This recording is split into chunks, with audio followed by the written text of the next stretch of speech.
Dans les années 60, l'île de la Réunion est déjà un département français. Mais un département où la pauvreté, les problèmes sanitaires et la démographie galopante créent de vives tensions et inquiètent le pouvoir politique. Au même moment, à 10 000 km de là, la désertification menace certains départements ruraux de métropole comme la Creuse.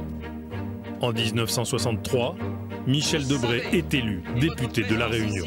Témoigne à quel point, à la mesure de votre patriotisme et de vos efforts, la solidarité française, la solidarité de la métropole s'étend jusqu'ici.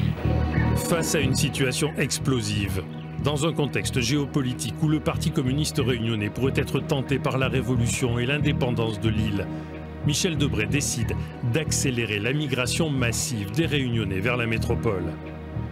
Entre 1962 et 1982, 2150 enfants et adolescents réunionnais sont enlevés à leur famille par la DAS, puis exilés en métropole sans billet de retour. Certains étaient orphelins, mais beaucoup ont été enlevés à leurs parents dans des familles pauvres, contre la promesse d'études en métropole ou d'un retour pour les vacances qui n'aura jamais lieu.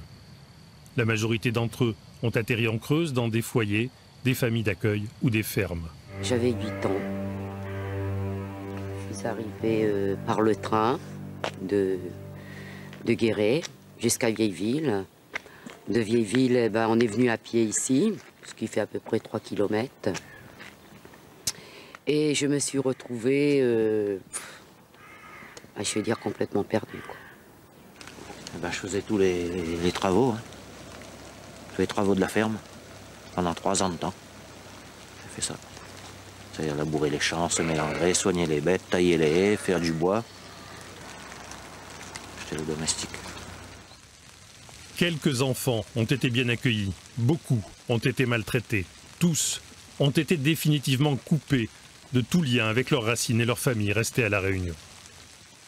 Sur cette carte d'identité, je m'appelle Marie-Germaine Périgogne et là, je suis née à La Réunion.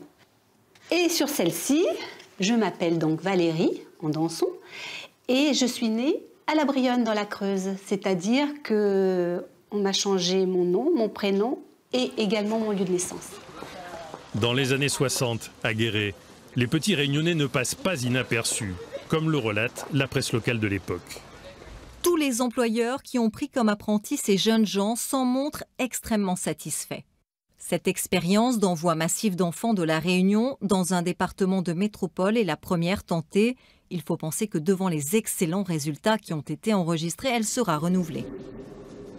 Les excellents résultats sont en fait parsemés de désespoir et de suicide, malgré les alertes d'un des directeurs du foyer. J'ai vu qu'il n'y avait pas possibilité de les faire retourner. J'ai dit, arrêtez le massacre, n'envoyez plus d'enfants. Monsieur Debré était au courant qu'il y avait des enfants qui étaient malheureux, que son opération ne marchait pas très bien en fait. Ah bien sûr. On a fait un conseil d'administration extraordinaire. J'étais viré comme un malpropre.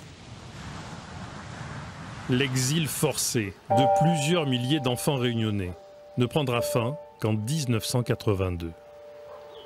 Le lien familial du sang même, j'ai l'impression qu'on me l'a coupé. On prend un bananier, on essaye, on l'a enlevé, on l'a foutu là. C'est-à-dire on l'a mis et puis à lui se débrouiller de repousser, de faire son chemin. Mais je vois que j'aurai toujours quelque chose de cassé. Que même si je retrouvais ma terre ici, il y a toujours quelque chose qui me manque.